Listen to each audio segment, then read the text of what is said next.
you're assuming you've evaded something and then you're hitting it. So you're not coming straight in on the bag, you're coming over here. So I'm stepping to the right hand corner of the bag, but I'm striking out this way. So it's almost like my centre's here, but my strike's going to the opposite corner sort of thing. Obviously the power's going straight through there. So don't sort of step straight in like this, trying to keep the wrist in the centre. Think of the wrist as being almost sort of, like a 90-degree angle to where your centre is, like that. So you're coming out this way. When you try to get your weight so that you just step, as I said, don't take like a big lunge type of a movement into it, because basically anyone, especially any big person, can get a lot of power from a great distance. But unless you've poked him in the eye several times, you're not going to land a punch like that.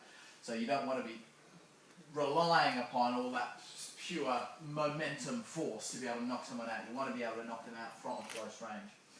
So just start, as I say, from a reasonable distance, not really close, but just about a foot away from the bag or something. Make sure you keep that yin hand and you release into the yang hand over the strike. Your body, your waist and shoulders is what creates this, the non-follow-through principle that I was talking about. So get your weight change just sinking.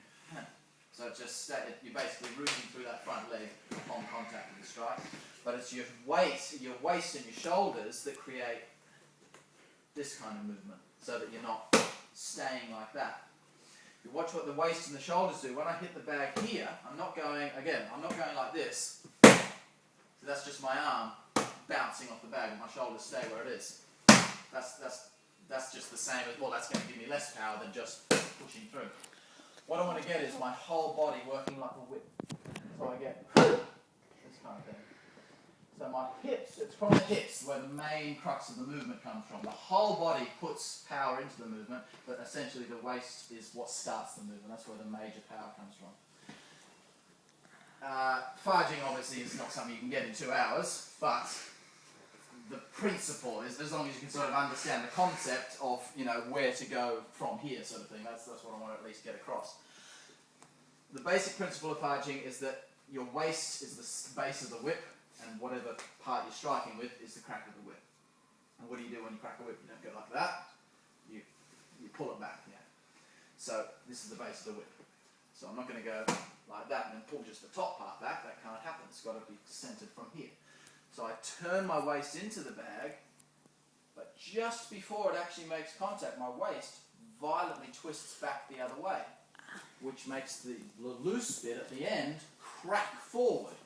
It's the same as when you crash in a car. The car stops and you keep going forward because you're loose. If you were bolted to the car, you wouldn't go forward.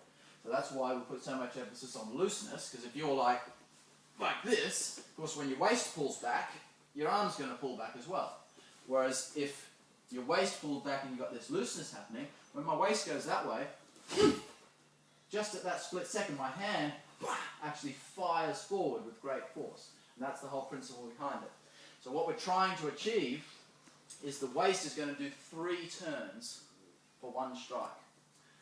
Not to say you're going to go like this or something. They're not turns of the waist, it's a shake. It's one, although there's 3, left, right, left, or right, left, right, it's just one shake. That's what we call it. As opposed to thinking about 3 individual movements, you just think of one shake.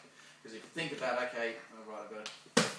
never going to work trying to do it like that. If literally, you could sort of get the idea doing it slowly like that, just to think, okay, I'm going to be opening my waist back up as I make contact and then just centering back to normal. So basically the strike is landed. Here's my first turn. The strike will be landed as my waist is opening back that way, so it's going the opposite direction of the strike. And then just centering back. Obviously that would lead into the next strike if you were doing one. So just try to get that concept happening. Understand the concept in your head, but then just kind of forget about it. Just think explode. As opposed to thinking turn your waist, just throw your waist in, so you get one sort of centrifugal force motion, and then just before you're about to hit it, you get that happening. So I have no thought in my mind whatsoever to think turn my waist to the left and then back to the right.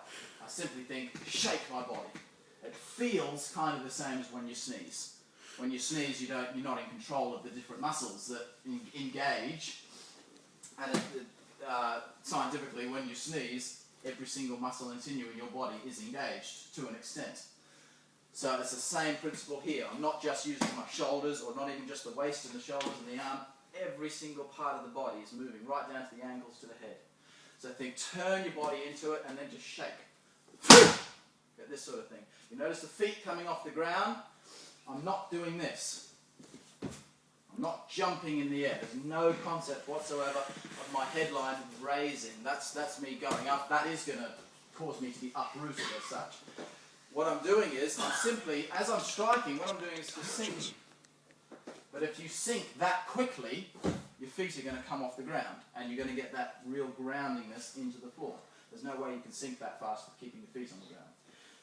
And don't really try to make that happen, but if it happens naturally, that means you're doing the explosive movement. A lot of stuff within the Fajing happens naturally because of what the waist and what the body is doing. But you shouldn't be consciously thinking, oh, okay, I saw Eli's feet come off the ground, so I'm going to do that when I do it. That's not going to work. It's got to be connected in with the rest of the movement. So the main thing is just to think, just do your normal sort of power in strike, but just at the end, just violently shake your waist back the other way.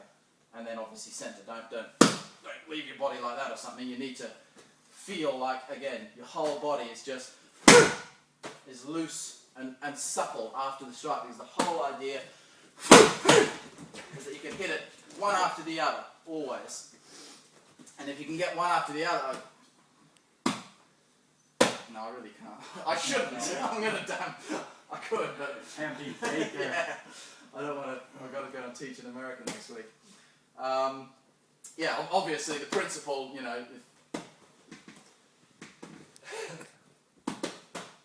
I'll do a fake one. I'll just tap it lightly. But yeah, the principle being, I can do several shots, this sort of thing. So I can do that and that. I can reload with the one hand, or I can come in here with the shot we've been doing, bang, bang. That could be a slam into the kidneys, or obviously if it were up high, it could be into the neck, and then an elbow. So you can get 4 shots, boom, boom, boom, boom. That sort of speed. It's like kind of combining karate with Wing Chun, if you like. Karate's more power-based. Wing Chun's very fast, but they've got no power behind it, generally. So what we want to do is combine those two principles of power and speed, so we don't just get that kind of thing, but we don't get type thing. What we want is, I'm going to fake it with this hand, mind you. Think about the power of this hand, but yeah, this sort of thing. This sort of thing. So you want all that speed, that sort of thing, like a machine gun going off rather than a shotgun. You want the firing power all coming from this looseness. So the waist is going like this the whole time. That's what it would look like. That's kind of what the movement would look like if I could hit with my right hand. But that's the principle. But you put that power into it, and that's what we want. It's an explosive motion. Don't feel like you're in control. The main thing you're trying to get away from is being in control. Forget about technique. Forget about being in a perfect stance or something. Just loosen your body. Walk up to the bag. Just shake your body. Don't feel like you're in control of the movement. Let yourself go. Don't worry if you look silly. When you first do it, you might push yourself off balance, or be ending, or hang on, it wasn't centered, or something like that. Forget about looking good or being in control. Just shake your body and put in as much power as you can, but being explosive about it.